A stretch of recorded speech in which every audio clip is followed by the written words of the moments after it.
Welcome back नाज़रीन, programme के सिलसिले को आगे बढ़ाएंगे। शाहिद जमील साहब, सर तासुर तो ये भी दिया जाता है कि जी कहीं ना कहीं जुडिशल रिफॉर्म्स की बातें होती थी और जब इलेक्शन कैंपेन्स चलाई जाती थी उसमें भी बात की जाती थी जुडिशल रिफॉर्म्स की, लेकिन जुडिशल रिफॉर्म्स जो है वो अलग चीज़ है और जुडिशरी को कॉर्डन ऑफ करना ये अलग चीज़ है। दूसरी बात सर, अब तक जो 2 इस्तीफ़े आए हैं, जस्टिस मंसूर अली शाह साहब का, जस्टिस अतहर मिनुल्लाह साहब का, ये सुप्रीम कोर्ट के जजेस हैं। फिर इस्लामाबाद हाई कोर्ट से जस्टिस सरदार एजाज इसाक साहब, लाहौर हाई कोर्ट के जस्टिस शम्स महमूद मिर्ज़ा साहब, ये भी अब मुस्ताफ़ी हो गए। सर बात यहाँ पर यह आती है कि ठीक है, मान रहे हैं जजेस से भी जो है वो गलतियाँ हुई हैं, लेकिन उन गलतियों के तनाजुर में ये भी देखा जा सकता है कि जो जुडिशरी की फहरिस्त है, जो हमारा नंबर है, वो नीचे से पहला है। ये सूरत हाल कैसे जो है वो टेक ओवर करेंगे सर?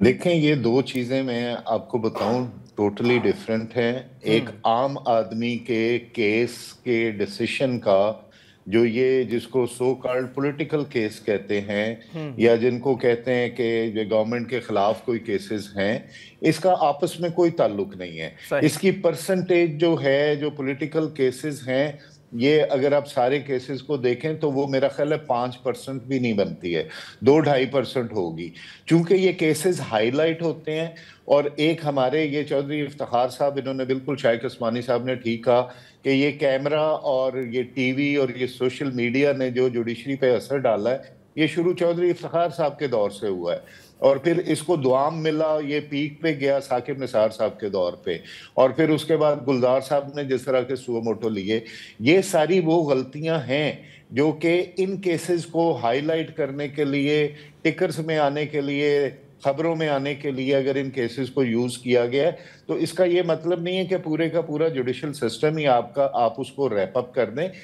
मैं बड़े वसूख के साथ लेकिन शाहिद जमील साहब, कथा कलामी माफ, लेकिन तासुर तो ये भी दिया जा रहा है सर कि फैसलों ने तो इतना नुकसान पहुंचाया हो ना पहुंचाया हो, लेकिन रिमार्क्स ने सबसे ज्यादा नुकसान पहुंचाया है जुडिशरी को। रिमार्क्स ने यकीनन, आप बात ठीक कहते हैं कि जो बेसिक प्रिंसिपल है कि जजेस should speak through their judgements, वो नहीं हुआ। जजेस ने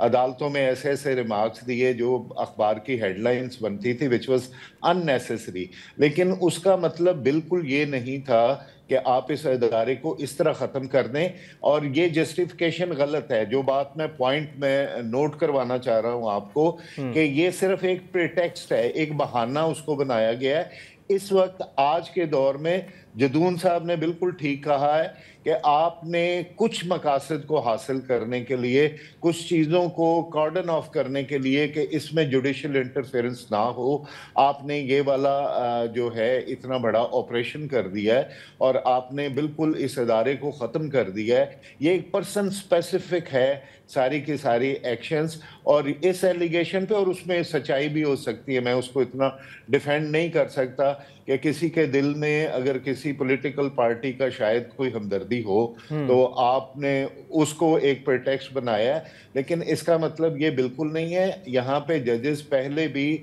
चीफ जस्टिस के दौर से ये जो है बेंच की जो सिलेक्शन और उसमें केसेस फिक्स किया करते थे और उस तरह ये काम चल रहा था। लेकिन अब आके जब आपको ये लगा एक वक्त में कि सुप्रीम कोर्ट में सीनियरिटी में ऐसे जजेस आ गए हैं कि वो शायद एस्टेब्लिशमेंट या एग्जीक्यूटिव के कहने में ना आए, तो आपने उस खौफ से उस चीज को रिवर्ट करने के लिए नीचे से ऐसे जजेस को इनका इंतखाब किया कि जो आपकी बात सुनेंगे और उनको शायद ये भी इंसेंटिव हो कि उनको जो है ओहदे इस तरह के मिल सकें, और दूसरे जजेस को जो आपके सामने मुझे एक्सप्लेन करने की जरूरत नहीं है। तो उसके बाद आपने जब ये बेंच बनाया है तो बेंच भी आपका तजुर्बा कामयाब नहीं हुआ कि, और मुझे ये कहने में कोई तामुल नहीं है, दो मैं इन्हीं अदालतों के सामने पेश भी होता हूं अब, कि बेंच जो है उस तरीके से डिलीवर नहीं कर सका है। हर दूसरे केस में कॉन्स्टिट्यूशनल इम्प्लीकेशन आती है, कॉन्स्टिट्यूशन की इंटरप्रिटेशन आती है। जैसे मैं टैक्स का काम करता रहा हूं, तो टैक्स के हर दूसरे तीसरे केस में कॉन्स्टिट्यूशन की इंटरप्रिटेशन आ जाती है, उसमें 199 इन्वोक होता है। अब इसका मतलब है कि आप जिस केस में थोड़ी सी भी इम्प्लीकेशन आएगी आप उसको कॉन्स्टिट्यूशनल बेंच में लगा देंगे, लेकिन कॉन्स्टिट्यूशनल बेंच में आप जिन लोगों को बैठा रहे हैं उनकी एक्सपर्टीज नहीं है टैक्स का काम करने की। Please try to understand. और यही फेलियर होगा, ये कॉन्स्टिट्यूशनल बेंच भी यहाँ पे सारे केसेस डंप हो जाएंगे। पहले ही आप इकोनॉमी की बात करते हैं, आपके मुल्क में कभी इकोनॉमी ठीक नहीं हो सकती जब तक आपका जुडिशियल सिस्टम ठीक ना होगा, जब तक आपका इन्वेस्टर जो है उसको ये कॉन्फिडेंस नहीं होगा कि मेरे डिस्प्यूट की जस्ट ये सही उसका फैसला होगा और जल्द फैसला होगा। ठीक है। तो असल फेलियर हमारे जुडिशियल सिस्टम का ये है जिसको किसी ने एड्रेस नहीं किया और कोई इसके बारे में जुडिशरी के अंदर से भी सीरियस नहीं है और जुडिशरी के बाहर से भी सीरियस नहीं है। ठीक हो गया कि बेसिक इशू को एड्रेस करें। अच्छा शाहिद उस्मानी साहब देखें, वाज़े तौर पर आप जाहिर सी बात है 27वीं आईनी तरमीम की बात कर रहे हैं, ये जो ताहयात इस्तिस्ना की बात की गई है इसको आप कैसा देखते हैं सर? क्योंकि अब लोग जो है वो जाहिर सी बात है कानून की भी बात करते हैं, अवामी नुमाइंदा होने की भी बात करते हैं, उसके बाद कुरान और सुन्नत को जो है वो सामने रखा जाता है। क्या लगता है सर इसके ऊपर जो है वो इम्प्लीमेंट इस तेजी से करना जो है वो जरूरी था? ये तो मेरे ख्याल में तकरीबन हर दुनिया के हर मुल्क में ये है कि जब कोई प्रेसिडेंट होता है व्हाइल ही होल्ड्स ऑफिस, उसके दौरान तो उसके खिलाफ आप कोई ऐसे कोई दूसरा केस नहीं ला सकते, तो वो तो हर जगह पर है और वो होना भी चाहिए क्योंकि वरना फिर प्रेसिडेंट काम नहीं कर सकता। लेकिन ताहयात देना सोचना ये तो मेरे को बिल्कुल गलत है और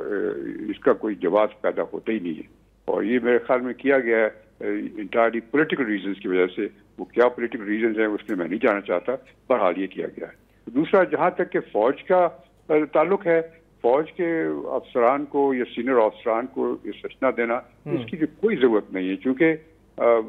फौज के लोग भी गलती कर सकते हैं, गलत काम कर सकते हैं, तो इसके मतलब ये तो नहीं कि उनके खिलाफ कोई कार्रवाई नहीं हो सकती। ये तो बहुत ही गलत इस दफा आपको मालूम है पहले कई केसेस अब हो चुके हैं रिसेंटली जहाँ पे जो फौज के लोग जो किसी और जगह काम करते थे उन्होंने ऐसी हरकतें की हैं जिसकी वजह से उनके खिलाफ केस। तो ये भी जो किया गया है ये भी मेरे ख्याल में इसी वजह से किया गया है क्योंकि हमारी हुकूमतें जो है चाहती हैं कि फौज के साथ उनके ताल्लुकात अच्छे रहें क्योंकि उनको मालूम है कि उनकी जो हुकूमत इसी तरह चलती है अगर फौज के साथ उनके ताल्लुकात अच्छे हों। ठीक है, एक ब्रेक की तरफ जाएंगे, ब्रेक के बाद प्रोग्राम को यहीं से कंटिन्यू